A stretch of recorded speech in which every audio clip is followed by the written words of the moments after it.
최상의 상태를 우상으로 만든다면 디모데후서 4장 2절 때를 얻든지 못 얻든지 항상 힘쓰라. 우리 중에 많은 사람들이 때를 얻지 못하는 병을 앓고 있습니다. 때는 시간을 말하는 것이 아니라 우리의 마음을 말합니다. 때를 얻든지 못 얻든지 항상 힘쓰라. 우리가 하고 싶든 아니든 기회를 살리라는 말씀입니다. 만일 하고 싶은 것만 하려고 하면 우리 대부분은 끝까지 아무것도 하지 못할 것입니다. 영적인 세계에서 쓰임받을 수 없는 사람들이 있습니다. 그들은 영적으로 병약해져서 초자연적인 영감을 받지 않으면 아무것도 하지 않으려는 사람들입니다. 하나님과 올바른 관계를 지니고 있다는 증거는 영감을 받았다고 느끼든 아니든 자신의 최선을 다하는 것입니다.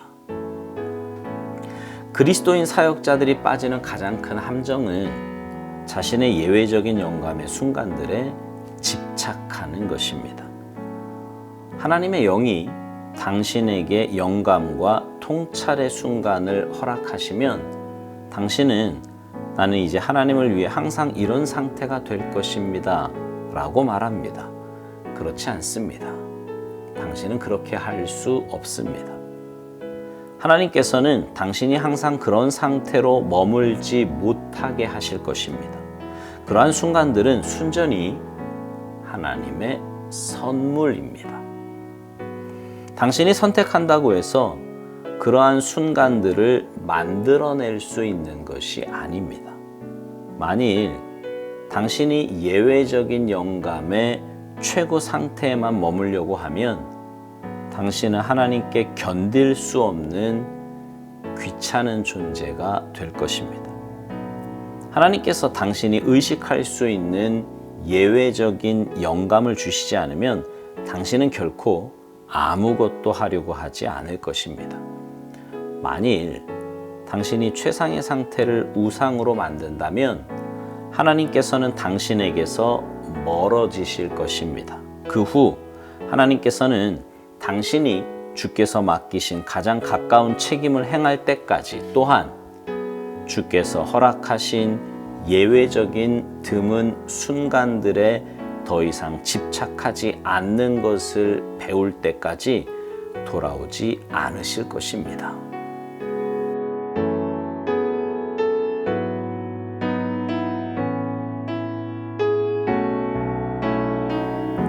오늘 묵상의 본문인 디모데후서 4장 2절은요 이렇게 말씀합니다. 너는 말씀을 전파하라. 때를 얻든지 못 얻든지 항상 힘쓰라. 그러니까 하나님의 말씀을 전하는 일에는 때가 없다는 말이에요. 누구를 만나든 어떤 상황이 되든 하나님의 말씀을 전해야 한다는 겁니다. 여러분은 어떠세요? 그렇게 하나님의 말씀을 전하며 사십니까?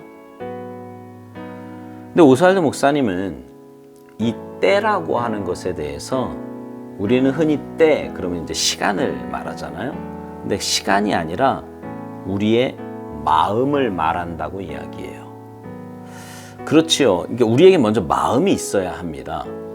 마음이 있어야 누구를 만나든 그가 예수님을 믿는 사람인지 아닌지를 먼저 알아보려고 할 거고요.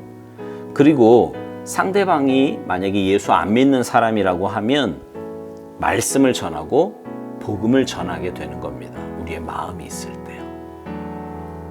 그러려면 우리 마음 안에 늘 하나님의 은혜와 사랑이 흘러 넘쳐야 돼요. 내 안에 은혜와 사랑이 흘러 넘칠 때 우리는 누구를 만나든 그 은혜와 사랑을 흘려 보내고 싶은 겁니다.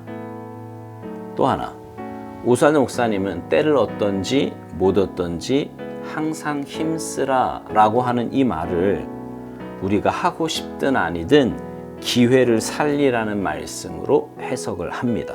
그러니까 내 의지와 뜻이 중요한 게 아니라 하나님의 말씀과 뜻이 중요하다는 말이에요. 내가 하고 싶은 것만 혹은 하고 싶을 때만 하려고 하면 기회를 놓칠 수밖에 없지요. 그러나 하나님의 말씀과 뜻을 중요하게 생각하고 그 말씀에 온전히 순종하고자 하는 마음을 가지고 있다면 우리는 하나님께 귀하게 쓰임받는 복된 인생이 될 것입니다. 오살르 목사님이 또 이런 말을 합니다. 하나님과 올바른 관계를 지니고 있다는 증거는 영감을 받았다고 느끼든 아니든 자신의 최선을 다하는 거라고요. 그렇습니다. 하나님과 바른 관계에 있다면 내 느낌이나 감정을 그리 중요하게 생각하지 않습니다. 그게 그렇게 중요한 게 아니에요. 왜냐하면 생각과 마음과 삶의 중심이 내가 아니라 하나님이시기 때문입니다.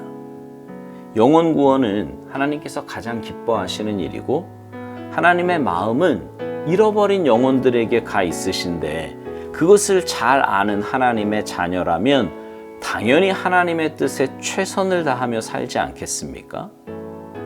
근데 하나님과 바른 관계에 있지 않은 사람은요, 오스왈드 목사님 말대로 자신의 예외적인 영감의 순간들에 집착을 합니다. 자신의 느낌과 감정이 하나님의 말씀이나 뜻보다 중요하다는 거예요. 절대 건강한 신앙인의 모습은 아니지요. 계속 강조하는 것처럼 신앙생활은 주인이 바뀌는 거고요. 삶의 중심이 나에게서 하나님께로 옮겨지는 거예요. 그런데 내게 있는 느낌이나 감정이 소위 말하는 영감이 뭐 그리 중요한 것이겠습니까? 오살드 목사님 말대로 사실 영감이나 통찰의 순간도 하나님의 선물인데 말이죠. 그래서 만일 당신이 예외적인 영감의 최고 상태에만 머물려고 한다면 당신은 하나님께 견딜 수 없는 귀찮은 존재가 될 것이라고 말합니다. 우리는 하나님의 자녀이면서 동시에 하나님의 귀한 일들을 감당하는 주님의 일꾼들이에요. 왜 지금 며칠 전부터 계속 우리는 사역자다, 사역에 대한 말을 계속 하잖아요. 그런데 내 상태를 위해 사역자, 하나님의 일을 하는 사역자들이 내 상태 때문에 하나님을 귀찮게 한다면 그건 내 상태가 우상이 되는 겁니다. 하나님을 섬겨야 할 우리가 엉뚱한 것을 섬기고 있으니 하나님이 동행하실 리가 만무하지요.